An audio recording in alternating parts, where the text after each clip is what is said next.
समस्त विश्व को भारत के जस अनुदान की श्रृंखला में अगली बात रखने से पहले आइए गायत्री महामंत्र एक बार। ओम भूर्भुवः स्वाहा तत्सवितुर्वरेण्यं भर्गो देवस्य धीमहि धियो यो नः प्रचोदयात्। ओम प्रज्ञा विद्महे महाकालाय धीमहि तन्नो श्रीरामः प्रचोदयात्। ओम सदृ श्रद्धा विद्महे महाशक्ति धीमहि तन्नो भगवते प्रचोदयात्। पिछली श्रृंखला में युग ऋषि ने भारतीय संस्कृति के गिरावट के दो कारण बताए थे। आज आगे इस कड़ी में उनका बताया हुआ समाधान आपके वक्त पर रख रहा हूँ। युग ऋषि लिखते हैं कि सांस्कृतिक पुनरुत्थान के लिए हमें सबसे बड़ा और सर्वप्रथम आरंभिक कार्य ये करना है कि उसके विशुद्ध रूप की लोगों के सम्मुख परिष्कृत रूप में उपस्थित करें और ये बतावें कि इस महानता को अपनाना हमारे लिए सभी दृष्टियों से कितना लाभदायक हो सकता है। युग ऋषि लिखते हैं, युग ऋषि भारतीय संस्कृति के प्रभाव से प्रभावित प्रत्येक परिवार में स्वर्गीय शांति और सद्भावनाओं का निवास रहता था। ऐसे में युग ऋषि ने कई उदाहरण दिए, जैसे भगवान राम का चरित्र है और पिता की सेवा के लिए और माता पिता के वचन को पूरा करने के लिए उनके भाई भ्रातृ प्रेम कैसा था, ये हमने रामायण में पढ़ा है इसको अच्छी तरह से।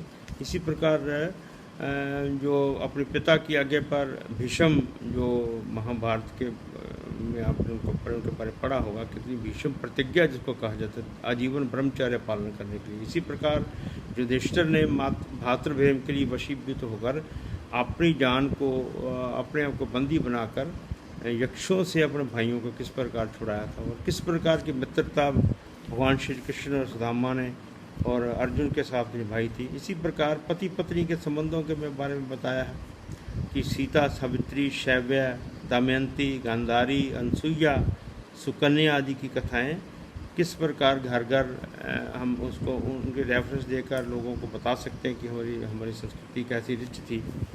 स्त्री को माता का रूप में, प्राय स्त्री को, पर स्त्री को माता का रूप, बहन का रूप, पुत्री के रूप में समझना, ये हम अपने इतिहास से एग्जाम्पल देकर बता सकते। जैसे शिवाजी द्वारा यवन कन्या, जो मुसलमानों की कन्या था, उसको सुरक्षित रूप से सम्मानपूर्वक राजमहल पहुंचा दिया था। अर्जुन को ऋषि ने जब ये कहा था कि मैं आपसे शादी करना चाहती हूँ, तो उसने लुटा दिया था।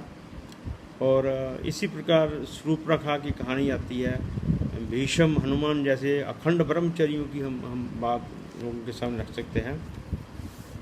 और अतिथि सत्कार, जो उसके बारे में यदि हम चाहें तो ये सुना सकते हैं कि अतिथि सत्कार के लिए मोरध्वज का अपना पुत्र, मोरध्वज का राजा थे, मोरध्वज का अपना पुत्र दे देना और भूखे बहेलिए के लिए कबूतरी का अपना शरीर दे देना। दुर्भिक्ष पीड़ित समय में अनेक दिनों से भूखे ब्राह्मण परिवार को अपनी थाली की रोटियां चंडाल को दे देना आदि कितने ही ऐसे वृत्तांत हैं जो हमें महाभारत और रामायण में पढ़ने को मिलते हैं। इसी प्रकार जो हम आगे बात रख सकते हैं कि गौतम बुद्ध अपने राजपाट और सुख सौभाग्य को छोड़कर हिंसा और अज्ञान में डूबे हुए संसार को दया और आत्मज्ञान की शिक्षा देने के लिए निकल पड़े। महावीर ने लालची और विषयासक्ति दुनिया को त्याग कर संयम का पाठ पढ़ाने के लिए अपना जीवन उत्सर्ग कर दिया।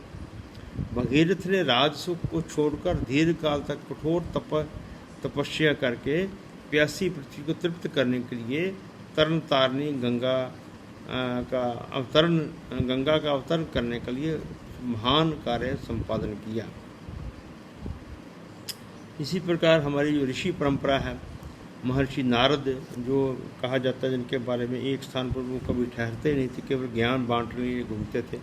व्यास जी ने तो संसार को धर्मदान देने के लिए अष्टादश पुराणों की रचना की, 18 पुराण की रचना करके मानव जाति को 19वां पुराण युग ऋषि ने स्वयं लिखा है, प्रज्ञा पुराण, जिसमें कई खंड हैं, परिवार खंड, समाज खंड, व्यक्ति निर्माण खंड।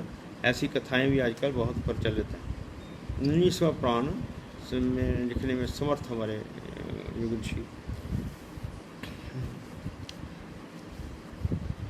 आदि कवि वाल्मीकि ने रामायण की रचना करके मानव जाति को कर्तव्य पथ पर बोलने के लिए चलने का अवसर किया। चरक, सुश्रुत, वानभट्ट, धन्वंतरी प्रभृत ऋषियों ने जीवन भर जड़ी बूटियों, धातुओं, विषों आदि का अन्वेषण करके रोगग्रस्त पीड़ितों का त्राण करने के लिए सर्वांगपूर्ण चिकित्सा शास्त्र का अभिवर्धन किया। ज्योतिष विद्या को महान खोज, आकाशस्थ ग्रह नक्षत्रों की, जिसके आज सैटेलाइट और ना जाने क्या कौन कौन से डम्बरों से हम उनको जान पा रहे हैं, लेकिन हमारे ऋषियों ने तो पहले हजारों वर्ष पहले इनकी सब की स्थिति बता दी, जो मैंने पिछले अंकों में आपके सामने रखी है।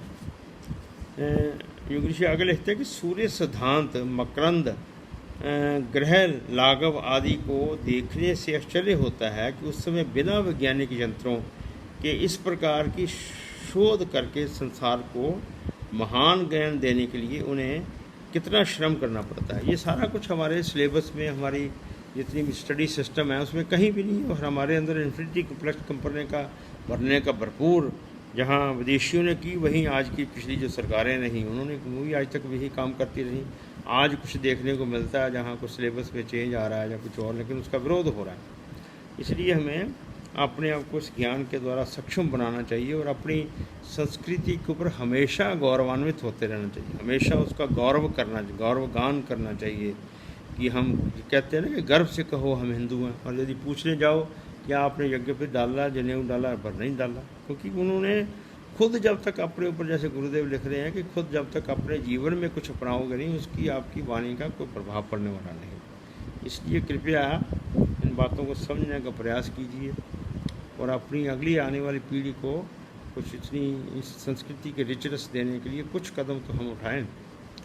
युग ऋषि आगे लिखते हैं कि सदा अपने को तप से तृप्त करके अपनी महान सेवाएं विश्व मानव के उत्कर्ष में लगाने वाले ऋषियों की जीवनियाँ पढ़ने पर मनुष्य की अंतरात्मा उनके चरणों पर लौट जाने को करती है। महर्षि विश्वामित्र, वशिष्ठ, जमदग्नि, कश्यप, भारद्वाज, कपिल, कनाद, गौतम, ना जाने कितने नाम हैं, गौतम, जैमिनी, पराशर, याज्ञवल्क्य, शंख, कात्यायन, गौमिल, पिपलाद, शुकदेव, श्रृंगी, लोमश, धौम्य, जयकारु, वैशंपायन आदि ऋषियों ने अपने को तिल तिल कर जलाकर संसार के लिए ये प्रकाश उत्पन्न किया जिसकी आबा अभी तक बुझ नहीं सकी। हम में से ज़्यादा लोगों ने तो अब तक ये नाम भी नहीं सुन के होंगे अपने ऋषियों के। हमें तो वही मालूम है कि हुमायूं, अकबर, ना जाने कौन कौन से यहाँ रहे, उन्हीं को आज तक पढ़ते पढ़ाते आ रहे हैं। युग ऋषि आगे लिखते हैं कि सूत और शौनक निरंतर प्राचीन काल में महापुरुषों की गाथाएं, वृद्धवावलियाँ में उनके गुणों का गान, धर्मचर्चाएं सुना कर मानव जाति को सुप्त अंतरात्मा को जगाया करते थे। दधीची ने असुरत्व से देवत्व की रक्षा करने के लिए हड्डियों ही दान कर दी। धर्म की मर्यादा की रक्षा के लिए बंदा बैरागी खौलते तेल के कड़ा में प्रसन्नतापूर्वक कूद पड़ा। हकीकत राय के कत्ल, गुरु बालकों को जीवित दीवारों में चुने जाने की कथाएं, ये तो कोई बहुत पुरानी बात नहीं है। उनके ऊपर कुछ संस्कृति का, हमारी अपनी भारतीय संस्कृति, हिंदू संस्कृति का ही प्रभाव रहा हो। ऐसी संस्कार परंपरा को दोबारा स्थापित करने वो 10 गुरु ने इस धरती पर जन्म लिया, ये तो कोई पुरानी बात नहीं। इसकी तो चर्चा हम कर सकते हैं गर्व के साथ। दीवारों में चुने जाने की कथाएं आज भी धर्म कर्तव्य की उपेक्षा करके धन संग्रह और इंद्रिय भोगों में लगे हुए लोगों को लानत देती हुई आकाश में विहार कर रही है। ये आत्माएं जितनी भी हैं आज, जो धन लोलुपता और स्वार्थपरता, उनके जो अनुयायी, जो अपने उनके अनुयायी कहते हैं, कट्टर सिख कहते हैं, उनके मन में पूछा जाए कि वो क्या कर रहे हैं, कहाँ इसको इसके राजनीतिक लाभ लेने के सिवाय और क्या किया जा रहा है। मैं आपको बारंबार यही निवेदन करूँगा भाइयों बहनों कि जितना यही बातें आप देखेंगे कि मंदिरों में कथावाचकों के द्वारा पैसे ले लेकर सुनाई जाती हैं। जितना भी हमारे धर्म ग्रंथ है उसको सुनने, समझने, जानने के लिए ना जाने कितना खर्च पड़ता है, लेकिन योग ऋषि ने इतना महान साहित्य हमारे लिए उपलब्ध कराया है, इसका कृपया लाभ लीजिए और लोगों तक इस ज्ञान को पहुँचाइए ताकि हमारे बच्चे बच्चियाँ उत्साहवर्धक हों कि हमारे पूर्वज कौन थे। योग ऋषि आगे लिखते हैं कि आज अधिकांश पंडित, पुरोहित, साधु, ब्राह्मण आदि संसार को मिथ्या बताते हुए मुफ्त का माल चरते रहते हैं और आलस्य प्रमाद से चित्त हटाकर संसार का बौद्धिक स्तर ऊंचा उठाने के लिए कुछ भी श्रम नहीं करते। पर भारतीय संस्कृति की परंपरा इसके सर्वथा भिन्न रही है। साधुता और ब्राह्मणत्व का आदर्श दूसरा ही है। शंकराचार्य, कुमारिल भट्ट, सिख धर्म के 10 गुरु, दयानंद, ज्ञानेश्वर, तुकाराम, रामदास, चैतन्य, कबीर, विवेकानंद, रामतीर्थ आदि असंख्य धर्मगुरु लोकहित के लिए जीवन भर घोर परिश्रम, प्रयत्न और परिवन करते रहे। उन्होंने लोक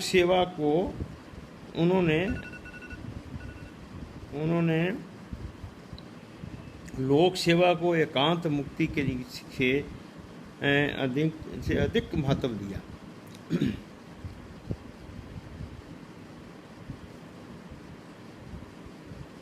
भगवान बुद्ध जब अपने जीवन लीला समाप्त करने लगे तो उसके शिष्यों ने पूछा, आप तो अब मुक्ति के लिए प्रयाण कर रहे हैं। बुद्ध ने उत्तर दिया, जब तक संसार में एक भी प्राणी बंधन से बंधा हुआ है तब तक मुझे मुक्ति की कोई कामना नहीं। ऐसे महात्मा बुद्ध हुए। मैं मानवता का उत्कर्ष करने के लिए बार बार जन्म लेता रहूँगा और मरता रहूँगा। स्वामी दयानंद सरस्वती भी योग साधना करने के लिए हिमालय में गए थे, पर उन्हें जहाँ ईश्वरीय प्रेरणा हुई तो लोक सेवा ही सर्वोत्तम योग साधना है। स्वामी जी तपस्या से लौट आए और अज्ञानग्रस्त जनता में ज्ञान प्रसार करने के लिए को ही अपनी साधना मानते हुए जीवन समाप्त कर दिया।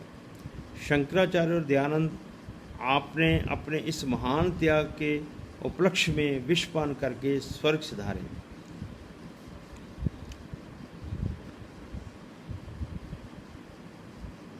लोकमान्य तिलक और महामहिम मालवीय जैसे व्यक्तियों का चरित्र ही पंडित शब्द का वास्तविक प्रमाण है।